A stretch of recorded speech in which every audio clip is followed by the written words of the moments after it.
Hey,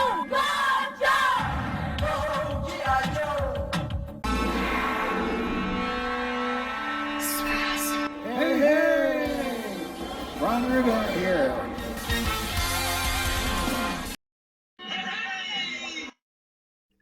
Hey guys, John here, and welcome back to the Super Awesome Geek Show. Today we're going to be taking a look at bootleg G.I. Joe Cobra Commanders.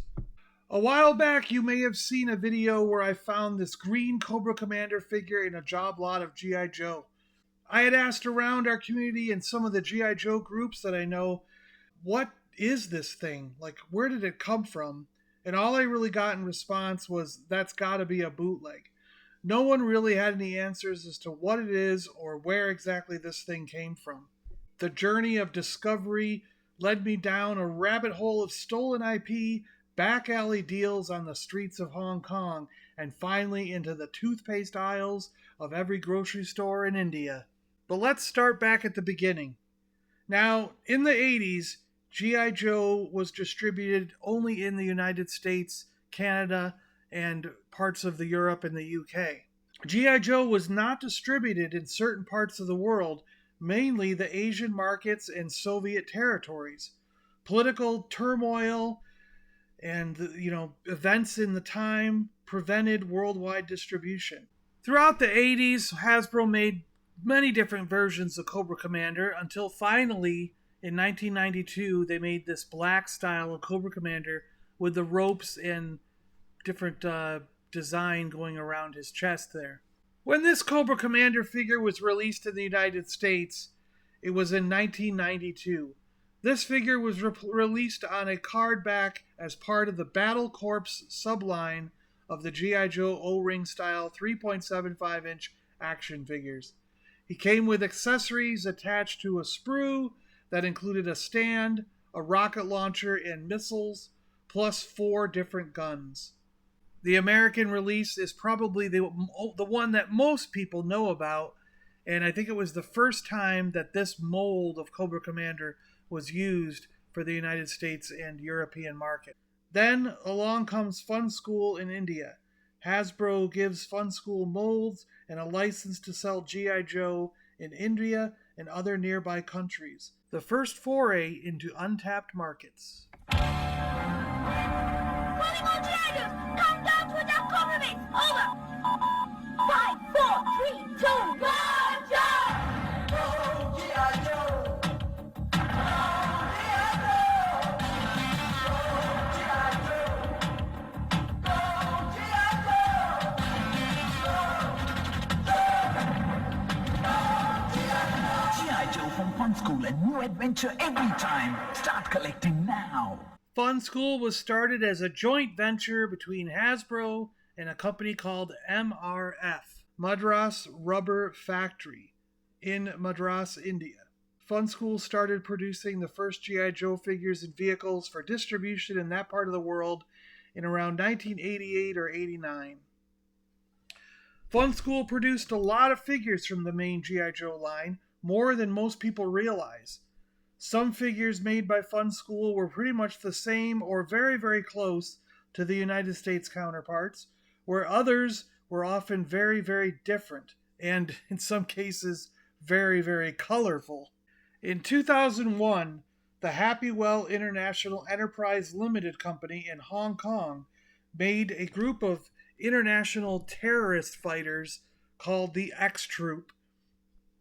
Then in 2002, the Anglo Corp in Hong Kong, China, made their own illegal line of military figures based off the Fun School G.I. Joe molds, and this line was called Extreme Troop, pretty much the same as the X Troop from the other company. They were special forces against terrorism, and these figures, both in the X Troop line and the Extreme Troop line, pretty much had the same card back and packaging, and they are absolutely 100% bootlegs, not licensed by Hasbro at all. They do not have elbow or knee joints, and there's no O-rings in the figures. The body and the waist are actually attached to each other, and the figure has 2 screws in the back instead of the usual 1 screw for America's G.I. Joe. Then something really, really strange happened, something totally weird. Pepsodent, the toothpaste maker, packs G.I. Joe figures with the tubes of toothpaste. And what they did is they went to Fun School to get the figures made. And what was really strange was that Fun School, and instead of using their own molds that were given to them by Hasbro, they went to China and got the illegal molds of these X-Troop and Extreme Troop figures and packed them in the Pepsodent promo boxes for the G.I. Joe Pepsodent toothpaste promotion. So it's very, very strange, don't you think? That even though they had the license, Fun School ended up using bootlegs for the Pepsodent promotion. And they're totally bootlegs. They're not licensed products. So now, on one hand, this might explain the mold and the weird way that the green Cobra Commander was put together and where the green Cobra Commander came from. However, that might not be the case. I have looked all over the place and done tons of research, and all I can find are these black versions of this bootleg Cobra Commander, either as an X-Troop figure or an Extreme Troop figure or a Pepsodent pack-in for the promo, but I cannot find a packaged or carded or distributed version of this green, weird Cobra Commander with no elbow joints, no knee joints, 2 screw holes in the back. It's just not the same figure. It's not the same as these Hong Kong ripoffs or the Pepsodent promo bootleg.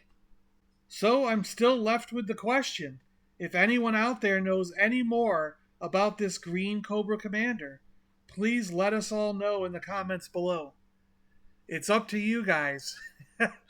It could very well be that there is a bootleg of this green Cobra Commander out there on card somewhere, either in a Pepsodent promo or on one of the Extreme or X-Troop card backs, and I just never found an image of it. But it could also mean that this green one comes from something else that I have yet to find and identify. So if you know what it is, please let me know in the comments below. Alright guys, that's about it. And speaking of comments, let's take a look at a comment from one of our viewers. Blucker's Videos and Toys says, that's a great comparison with the classified and the vintage figures. Thanks a lot for that. I appreciate you leaving a comment. If you guys want to see your comment highlighted in a future video, just leave a comment below this video. Help us out with this green Cobra Commander. What do you guys think of him? Do you have any idea where it comes from? Do you think it's just another version of the bootlegs from China? Let me know in the comments below and maybe we'll highlight your comment in a future video. Thanks a lot for watching, guys. I do appreciate it. Stay awesome out there, everybody. And we'll catch you guys in the next one, alright? See ya! Hey guys! Do you need a new cuddly friend in your life? Well, head on over to the Super Awesome Geek Show spread shop, link in the description below, and get yourself a new furry friend. These stuffed toys can be yours right now. Head on over. The Super Awesome Geek Show is part of the Super Awesome Geek Show network. Please check the description below and subscribe to the channels that interest you.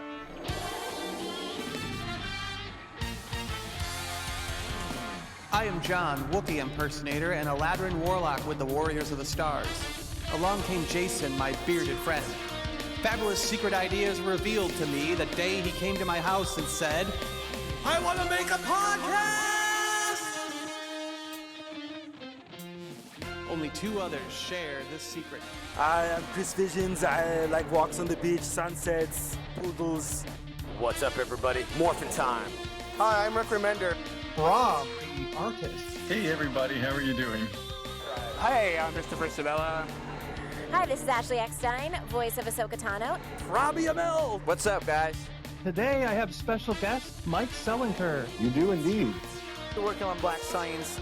Bob McLeod, creator of the New Mutants. I've been working for Marvel and DC Comics for the last 40 years. Brian Herbert. About a year ago, I've got a Twitter site. I couldn't get my own name. Somebody took my name. And we have special guest, Gus Lopez. Oh, hey guys, I'm thrilled to be on. Robin Hobb is here. Working on a trilogy called The Fitz and the Fool. Livio Raimondelli. Appreciate it. I'm a big Transformers fan, G1 fan myself. Together, we started talking about toys, comics, games, and movies on the Super Awesome Geek Show.